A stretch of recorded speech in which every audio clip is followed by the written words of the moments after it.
എൻ്റെ പേര് മറിയാമ്മ. ഞാൻ 8ാം ക്ലാസ്സിലാണ് പഠിക്കണേ. എനിക്ക് 5-6 മാസമായിട്ട് കൈ കോച്ചി പോവും. കൈ കോച്ചി പോയി കഴിഞ്ഞാൽ എനിക്ക് ആരെങ്കിലും സഹായം ഇല്ലെങ്കിൽ തുറക്കാൻ പറ്റില്ല.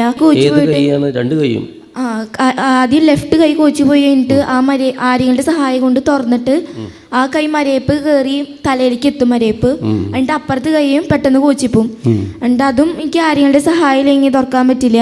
ഞാൻ എക്സാം അടക്കം എഴുതാണ്ട് ഇരുന്നിട്ടുണ്ട്. ഈ കൈ കോച്ചി പോയി കഴിഞ്ഞാൽ എനിക്ക് ബലം കിട്ടില്ല. അതിൻ്റെ ഒരു 5 മിനിറ്റ് കഴിയുമ്പോൾ എൻ്റെ കാലും കോച്ചിപ്പോവും. കാല് കോച്ചി പോയി ഞാൻ അവിടെ താഴെ വീഴും.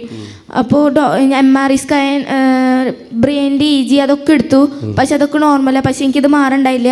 അപ്പം അമ്മ പറഞ്ഞു, നീ അത്ഭുതമാല കണ്ട് പ്രാർത്ഥിക്ക്, എനിക്കൊരു സൗഖ്യം കിട്ടുമെന്ന് പറഞ്ഞു. പക്ഷെ എനിക്ക് അത്ര വിശ്വാസമൊന്നും ഉണ്ടായില്ല. അപ്പം ഞാൻ പറഞ്ഞു, എനിക്ക് വല്ല ക്ലൂവോ അല്ലെങ്കിൽ എൻ്റെ പേര് വല്ലതും വിളിച്ച് പറഞ്ഞാൽ ഞാൻ ഉറപ്പായി വിശ്വസിച്ച് പ്രാർത്ഥിക്കുമെന്ന് പറഞ്ഞു. അന്ന് എന്നെ അച്ഛൻ വിളിച്ച് പറഞ്ഞു, കൈമരയിപ്പും കോച്ചിപ്പിടുത്തമുള്ള മകളെ യേശു അനുഗ്രഹിക്കണമെന്ന്. ഞാൻ അന്ന് തൊട്ട് വിശ്വസിച്ച് പ്രാർത്ഥിക്കാൻ തുടങ്ങി. അപ്പോൾ ഡോക്ടർ പറഞ്ഞു, നീ ഡാൻസ് ഒന്നും കളിക്കണ്ട. എനിക്ക് ഡാൻസ് കളിക്കാൻ ഭയങ്കര ഇഷ്ടം. അപ്പം ഡാൻസ് ഒന്നും കളിക്കണ്ട, അധികം സ്ട്രെസ്സൊന്നും എടുക്കണ്ട. പക്ഷെ എന്നെ കലോത്സവത്തിന് സെലക്ട് ചെയ്തിട്ടുണ്ടായിരുന്നു.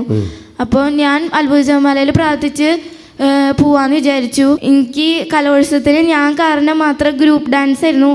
എൻ്റെ കാരണത്തെ മാത്രം ഗ്രൂപ്പിൻ്റെ മാർക്ക് കളയണ്ടെന്ന് അമ്മ പറഞ്ഞു, നീ പോകണ്ടെന്ന് പറഞ്ഞു. പക്ഷെ ഞാൻ അത്ഭുത ജപമാലയിൽ പ്രാർത്ഥിച്ച് പോവാന്ന് തീരുമാനിച്ചു. അപ്പോൾ ഞാൻ വെൻഡിങ് കഴുത്തിലിട്ടിട്ടുണ്ടായിരുന്നു. അപ്പോൾ മിസ്സ് പറഞ്ഞു, നീ വെൻഡിങ് ഊരിക്കോ അല്ലെങ്കിൽ നെഗറ്റീവ് മാർക്ക് കിട്ടുമെന്ന് പറഞ്ഞു. അപ്പോൾ ഞാൻ പറഞ്ഞു, വെൻഡിങ് ഊരിയിട്ടുള്ള ഒരു ഡാൻസ് എനിക്ക് വേണ്ടാന്ന് പറഞ്ഞു.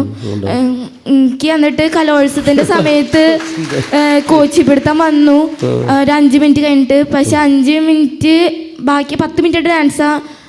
ബാക്കി 5 മിനിറ്റ് എനിക്ക് വെൻഡിങ് ഇട്ടത് കൊണ്ട് എനിക്ക് കളിച്ച് തീർക്കാൻ പറ്റി. ഫസ്റ്റ് വാങ്ങിക്കുകയും ചെയ്തു.